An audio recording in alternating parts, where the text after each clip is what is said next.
أعوذ بالله من الشيطان الرجيم. بسم الله الرحمن الرحيم.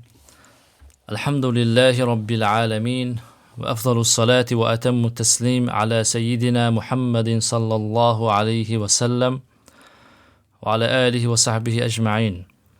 اللهم علمنا ما ينفعنا وانفعنا بما علمتنا وزدنا علما يا أرحم الراحمين. اللهم أرنا الحق حقا وارزقنا اتباعه وأرنا الباطل باطلا وارزقنا اجتنابه. اللهم صل وسلم على عبدك ونبيك محمد صلى الله عليه وسلم. مؤلف حفظه الله شروع میکنم با فصل جدید. بعد از اینکه در مقدمه کتاب ذکر فرمودن در رابطه با اهمیت علوم حدیث و این چنین تألیفاتی که در این کتاب در این فن نوشته شد ذکر شد، اکنون شروع میکنن به مبحث جدید. در اینجا مؤلف حفظه الله میخواهند قبل از این که واردی مباحث این علم شوند یک تأسیس گذاری کنند، یک پایه گذاری کنند تا اینکه برای طالب علم تصور کلی ایجاد کنند برای فهم و درک علم حدیث.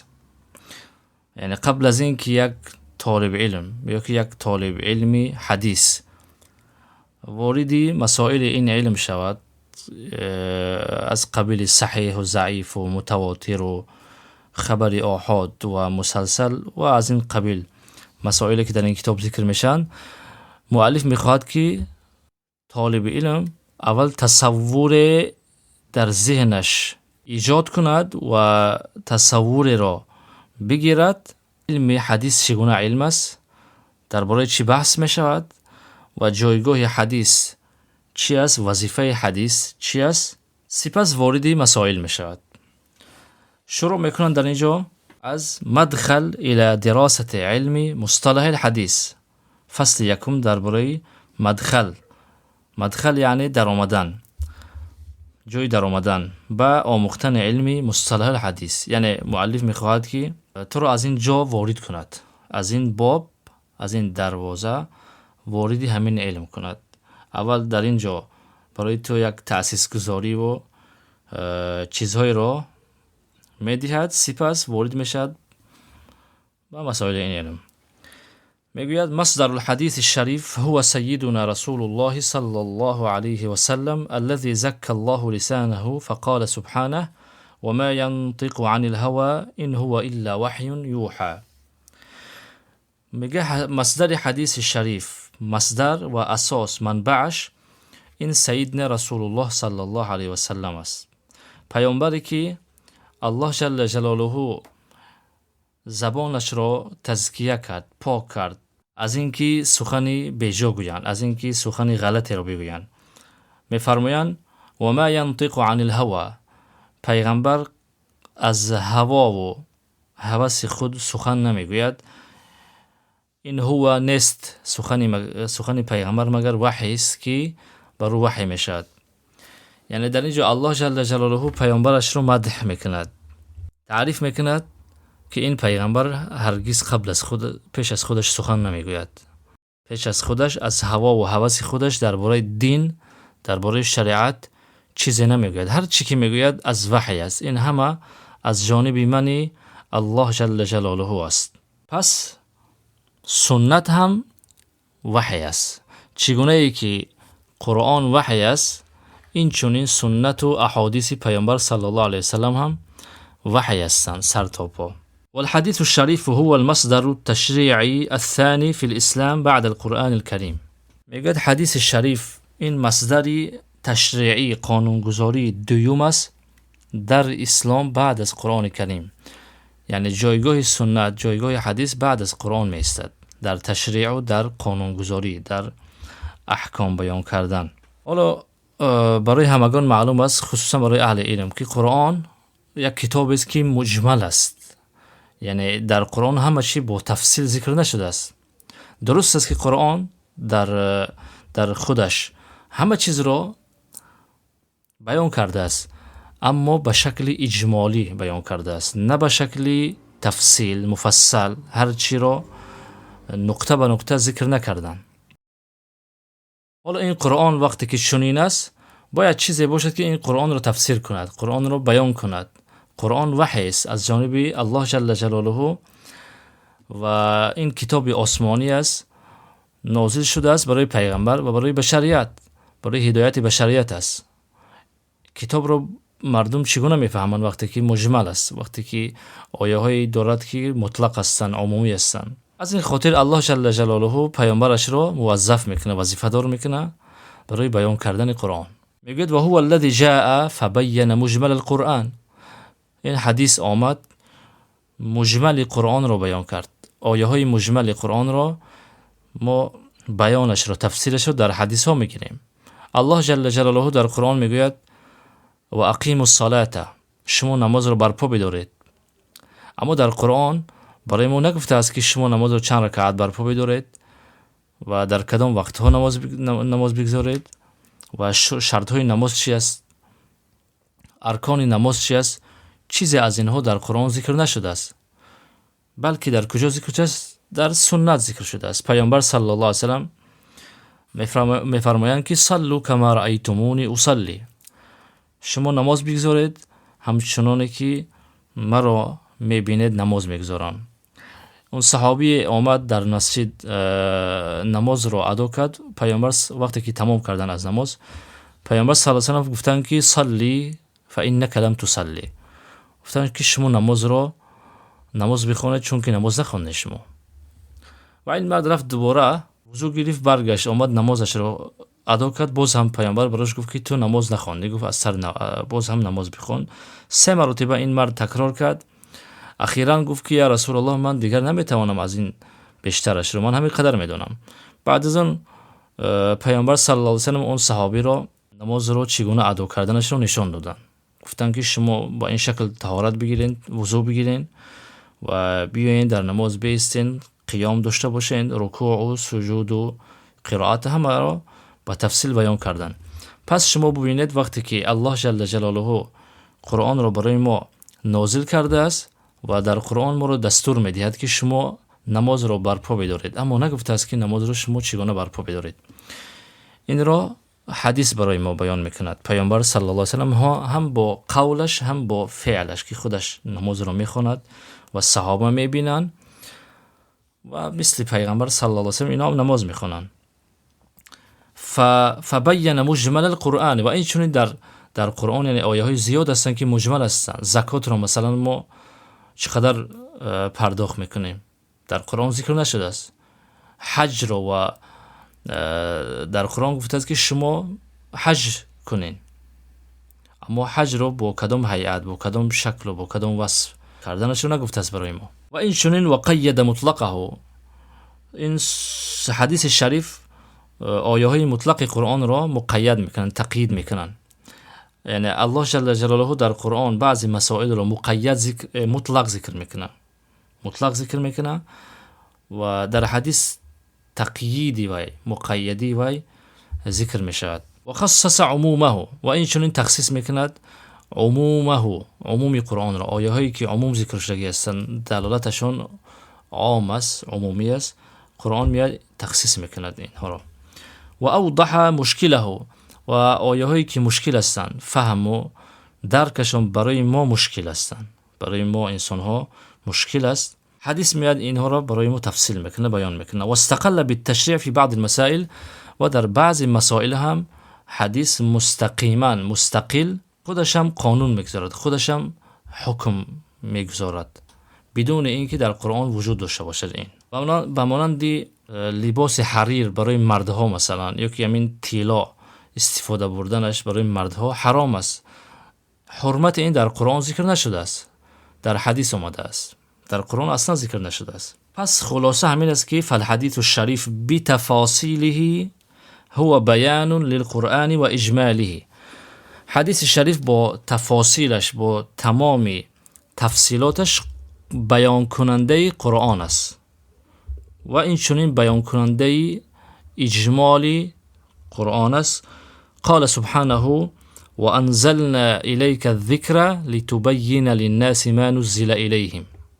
الله جل جلاله میگوید ما فرود آوردیم بر تو ای پیغمبر قرآن رو تو اینکه بیان کنی بر مردم اون چیزی که براشون نازل شده است. یعنی این قرآنی که برای مردم نازل شده است، پیغمبر ما تو را وظیفه کردیم که برای مردم این رو بیان کن، تفسیر کن. پس وظیفه پیامبر صلی الله علیه و سلم همین است که قرآن رو برای بشریت تبیین میکنه، بیان میکنه. وظیفه حدیث همین است. ولا يمكن الاستغناء بالقرآن الكريم عن السنة المطهرة التي هي من الحديث الشريف. اکتفا کردن با قرآن و بینیازی کردن با قرآن از سنت، یعنی بینیازی کردن از سنت، فقط اکتفا با قرآن کردن لا يمكن، ممکن نیست، امکان ندارد. التي این سنت که هي من الحدیث الشریف، چون سنت با حدیث شریف هر دو یک هستند. چرا ممکن است؟ چون که قرآن مجمل است، کتاب است که همه چیز با تفاصیل ذکر نشده است. اکثر احکام قرآن مجمل ذکر شده هستند. حتی قصه هایی که در قرآن ذکر شده است اینها هم با تفصیل ذکر نشدند. و هذا الامر هو احد المعالم الظاهره عند اهل السنه والجماعه. و این امر، کدام امر؟ یعنی همین که فقط به قرآن اکتفا کردن و بینیازی کردن از سنت، از حدیث ممکن نیست، امکان ندارد. همین یکی از نشانه های آشکار است در نزد اهل سنت و جماعت. و هو اهم شعار لهم فيما يدينون الله تعالى به من اتباع السنن. این مهمترین شعار اهل سنت و جماعت است در رابطه با آنچه که الله جل جلاله را عبادت میکنن، پرستش میکنن، از اتباع السنن، یعنی پیروی از سنت های پیغمبر صلی الله علیه و سلم. مهمترین شعار اهل سنت و جماعت است که الله جل جلاله را با اتباع و پیروی از سنت عبادت و پرستش میکنن. چون الله جل جلاله ما را دستور میدهد در آیه های زیادی از قرآن که شما از این پیغمبر پیروی کنید، شما اتباع سنت داشته باشید. پس از این جهت حدیث شریف این بیان کننده قرآن است و اکتفا کردن فقط به قرآن و از سنت دور شدن و بی‌نیاز شدن امکان ناپذیر است و قابل قبول نیست. حالا از جهت دیگر حدیث و سنت نبوی برای ما الگو است، برای ما قدوه است، پیشوا است، نمونه است که ما در هر جنبه حیات، در هر نقطه حیات الگوی خود را در سنت پیامبر صلی الله علیه و سلم میتوانیم پیدا کنیم. یک پدر میتواند در حیات و زندگی پیامبر وظیفه پدری را، از پیغمبر پدر شدن را، پدر بودن را یاد بگیرد که یک پدر باید چگونه پدر شود. این چونین یک فرزندم، این چونین یک معلم، این چونین یک سردار، رئیس، هر کسی که باشد در سنت پیامبر صلی الله علیه و سلم برای خودش معلم و راهبر پیدا میکند. و الحدیث الشریف كذلك هو الاسوه الحسنه فی الحیات. این چونین حدیث شریف در حیات و زندگی اسوه حسنه است، الگوی حسنه است، نمونه زیبا است. و هو الهدی الذي ينبغي على المسلم ان يهتدي به. سنت پیامبر صلی الله علیه و سلم، حدیث شریف یک هدیه است، یک راهنمود است که برای هر مسلمان لازم است که به این چنگ بزند، ان یهتدی به، که راهش را با این طریق پی بنماید. قال جل جلاله لقد كان لكم في رسول الله أسوة حسنة لمن كان يرجو الله واليوم الآخر وذكر الله كثيرا. الله جل جلاله در این آیه کریمه میفرماید که لقد كان لكم في رسول الله أسوة حسنة. هر آینه به تحقیق برای شما در حیات و زندگی پیغمبر صلی الله علیه و سلم اسوه زیبا است، الگوی زیبا است. برای کی است؟ اما این برای کسی که یرجو الله و الیوم الاخر، از الله و از روز آخرت میترسد. و ذکر الله کثیرا، و الله جل جلاله رو بسیار یاد میکند. یعنی کسی که از قیامت نمیترسد، کسی که از قیامت غافل است و باور ندارد، برای چنین انسان ها حیات و زندگی پیغمبر اسوه شده نمیتواند. پیغمبر را حیات و زندگیش برای کسی اسوه و نمونه و الگو است که از خدا میترسد و بر روز قیامت ایمان دارد. حالا در اینجا مؤلف حفظه الله بعضی از مسائلی که اخیراً ظهور کردن، بعضی مشکلاتی که اخیراً در عالم اسلام، در جهان اسلام ظهور کردن با هدفهای گوناگون، که یکی از اهداف شومشون همین بود که اینا دشمنی بر اسلام است، ضربه زدن بر اسلام از درون اسلام است، که این با وسیله انکار کردن سنت پیامبر صلی الله علیه و سلم حدیث شریف رو انکار کردن مطلق، یعنی کاملا حدیث رو انکار کردن. گروه پیدا شدن به نام خود را به نام قرآنیون میگفتن که ما فقط به قرآن چنگ میزنیم، فقط به قرآن عمل میکنیم و نیازی به قرآن به حدیث نداریم. اما مقصد از این از پشت پرده غرضهای شوم اینا ضربه زدن به اسلام است، چون اینها مستقیما نمیتوانند قرآن را انکار کنند، چون دیگه مردم کسی گوش نمیکند گپ اینها را، سخن اینها را. اما اینها به خاطر اینکه مردم پراکنده نشون از اطراف اینها، سخن اینها را گوش کنند، اینها میگویند که ما فقط به قرآن عمل میکنیم و سنت رو قبول نداریم. چرا قبول نداریم؟ چون که ما نسبت سنت، نسبت احادیث شبهه داریم. در احادیث روایت های زیادی آمده است که با عقل هماهنگی ندارد، با حیات امروزه، حیات معاصر ما موافقت ندارد. از این خاطر اینو قبول نیستن، اینا همش دروغ هستن. میگوید وقد ظهرت اليوم دعوات مشبوهه، میگوید امروز یک سر و صداهای مشکوک و شبه انگیز سر زده است، نمایان شده است که غایتها التحلل من تعالیم الاسلام. هدف این شبهه ها رهایی یافتن از تعالیم اسلام است، یعنی میخواهند که از تعالیم و دستورات اسلام خود را رها کنند و شبهه ها را ایجاد میکنند که در اصل این شبهه ها شهوت های خود هستند و تحویله الى اسم دون مسمى. و این چنین مقصد و هدف اینا از این شبهه ها چی است؟ تحویل دادن اسلام فقط اسمش رو، دون مسمى، مسمایش رو نه، حقیقتش رو نه. یعنی از اسلام فقط میخواهند اسمش رو باقی بگذارن و حقیقت اسلام رو کنار بگذارن. این رو چخل میکنن. حالا این رو از کدام طریق این کار رو میخواهند انجام بدهن؟ و ذلك عن طریق انکار السنه. این رو میخواهند که از طریق انکار کردن سنت بکنن. چرا؟ چون که سنت لانها المبینه للقرآن الکریم. قرآن سنت چگونه که بیان شد، این بیان کننده قرآن کریم است. و المفصله لما اجمل فیه، تفصیل کننده آیه هایی که در قرآن مجمل گذاشته شده است می باشد. و بما انهم لا یملکون رد القرآن الکریم مباشرة، حالا اینا به خاطر اینکه مستقیما نمیتوانند قرآن را رد کنند، چیکار کردن؟ فقط جعلوا طریقهم الى ذلك رد الحدیث الشریف. راه خود را برای این کار را کردن، چی را قرار دادن؟ حدیث شریف را رد کردن، سنت را رد کردن. اینا چرا سنت را میخواهند رد کنند؟ چرا میخواهند که با کل سنت را، کل احادیث را رد کنند؟ چون که لیتخففوا من ثقل تکالیف الاسلام، میخواهند که خود را از اون تکالیف وزنین اسلام سبک کنند. اسلام، شریعت اسلام انسان را مکلف میکند که شما نماز بگذارید، شما زکات بدهید. یعنی این مالی که انسان دوست میدارد، مال را نمیخواهد این را صرف کند، اسلام برای تو را مکلف میکند که ادا کن، حق مساکین را، حق فقرا را پرداخت کن. یا اسلام تو را دستور میدهد، مکلف میکند که مال حرام نخور، ریبا استفاده نبرد، با نامحرم نگاه نکن، زنا نکن، شراب ننوش.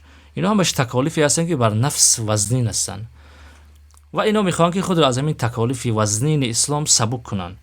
و این چنین میخوان که ولیزیلوا النمط ولیزیحوا النمط الاسلامی الاصیل من الحیات، میخوان همون شکل و نمط اصیل اسلامی رو از حیات دور کنن. اسلام، شریعت اسلام برای ما طریقی راه زندگی رو کشیده است، شکل زندگی رو برای ما بیان کرده است که شما با کدام شکل چگونه زندگی کنید. اینو نمیخواهند با این شکل و هیئتی که اسلام میخواهد زندگی کنن. از این خاطر برمیخیزن برای انکار کردن سنت. باز سبب این است که ولیصبحوا فی حل من التقید بقیود الشرع، میخواهند که اینا خود را رها کنند از اون قید و بندی که شریعت اسلام اینا را مقید میکنه. اسلام انسان را میگوید مثلا تو این کار رو کن، این کار رو نکن، چی از تقیید است، مقید میکنه تو را.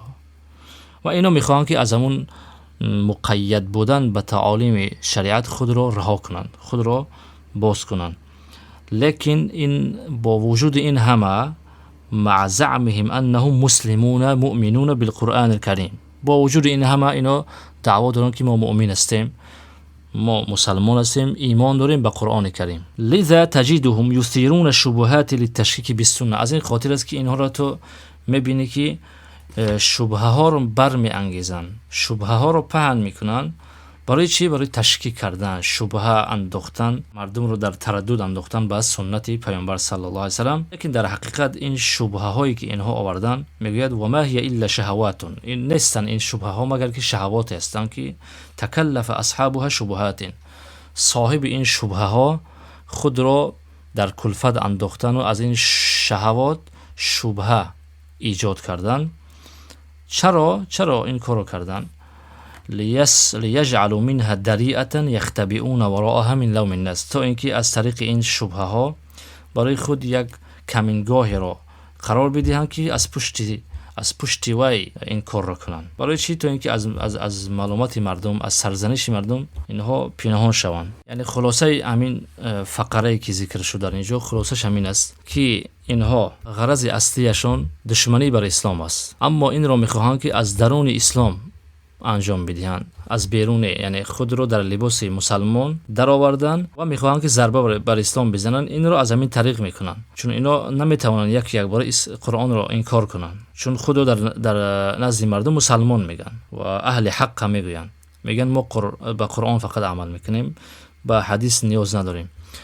حدیث رو انکار میکنن. برای چی؟ چون که میگن در حدیث های زیاد است که گفتیم یعنی قبلا که با عقل توافق ندارد و امروزه جهانی پیشرفته قبول ندارد. این رو شبهه هایی زیاده که حالا کسی اگر در این علم تخصصی داشته باشد یا که تخصصی اگر الله توفیق کردن میفهمن که چی است. اما والحق ان هذا کفر بالسنه والقرآن معا كما اسلفنا، در حقیقت این کار اینها هم کفری به قرآن است، هم کفری به سنت است. این که فقط قرآن را قبول کردن و سنت را انکار کردن، این کفری به هر دو است. چرا؟ لان القرآن امر بطاعت رسول الله صلی الله علیه و سلم، چون قرآن دستور میدهد به طاعت و پیروی از پیغمبر صلی الله علیه و سلم و سنتش. و هو امر عام باق ببقاء القرآن الى یوم القیامه، و این دستور قرآن به اتباع سنت امر عمومی است، عام است، باقی است تا روز قیامت. تا وقتی که قرآن باقی است دستورات قرآن هم باقی هستند. وليس مقيدا بمدة حياته صلى الله عليه وسلم، این فقط به مدت زمان حیات پیغمبر صلی الله علیه وسلم مقید نیستن که بعد از وفات پیغمبر صلی الله علیه وسلم دیگر این به کار نرود، تا روز قیامت به کار میرود. از جمله این آیات ها قال الله تعالی و ما ارسلنا من رسول الا لیطاع باذن الله، هیچ پیغمبری نفرستادیم مگر اینکه اطاعت کرده شود اون پیغمبر به اذن الله جل جلاله. و اطیعوا الله و اطیعوا الرسول، شما الله و پیغمبر رو اطاعت کنید. من یطیع الرسول فقد اطاع الله، هر کسی که پیغمبر رو اطاعت میکند این به تحقیق الله رو اطاعت کرده است. در قرآن تقریبا 60 جای قرآن دستور میدهد به اطاعت از پیغمبر صلی الله علیه و سلم. 60 جای قرآن امر و دستور است به چی؟ به اطاعت از پیغمبر صلی الله علیه و سلم. ومن زعم بأن طاعته صلى الله عليه وسلم تكون في مدة حياته فقط، هر کسی دعوا کند که، یعنی کسی دعوا کند که مثلا تمام در قرآن آیه های زیاد آمده است برای پیروی از پیغمبر، لیکن این آیه ها همش مربوطی به حیات پیغمبر بود، اما بعد از وفات پیغمبر صلی الله علیه و سلم این آیه ها دیگر والعیاذ بالله وقتش تمام شده است، دیگر صلاحیتش رو از دست داده است. هر کسی که چنین دعوا کند، هر کسی که چنین گمان کند، من زعم بأن طاعته صلی الله علیه و سلم تكون في مدة حیاته فقط او مدت مکثه فی المدینه، یعنی که بگوید که در همون فتره که زمانی که پیغمبر در مدینه ایستادند فقط در همون زمان بود اطاعت از پیغمبر واجب بودنش، این چنین شخص فهو كمن يقول ان القرآن له مدة صلاحیه ينتهي بعدها امد العمل به، مثل کسی است که میگوید که همین قرآن یک مدت صلاحیت دارد برای عمل کردن که بعد از این مدت تمام میشد عمل کردن. یعنی مثل تو یک تلفن رو وقتی که میگیری، همین تلفن مدت صلاحیت داره برای استفاده، برای 4 سال 5 سال استفاده میبری، بعد از اون دیگر استفاده بردن نمیتونی رو، یا که یک لباست رو، هر چی که هست. اما قرآن رو چنین اعتقاد کردن چیست؟ محض کفر است. هر کسی که چنین اعتقاد داشته باشد که قرآن یک مدتی صلاحیتی برای عمل کردن دارد، بعد از اون تمام میشد این صلاحیتش، این انسان کافر است. این را میگن که تاریخیت القرآن. تاریخیت القرآن یعنی این قرآن یک کتابی بود که در تاریخ یک وقت به کار میرفت، حالا دیگر والعیاذ بالله دستوراتش به کار نمیرود. والحمد لله رب العالمین و صلی الله علی سیدنا محمد و علی آله و صحبه اجمعین.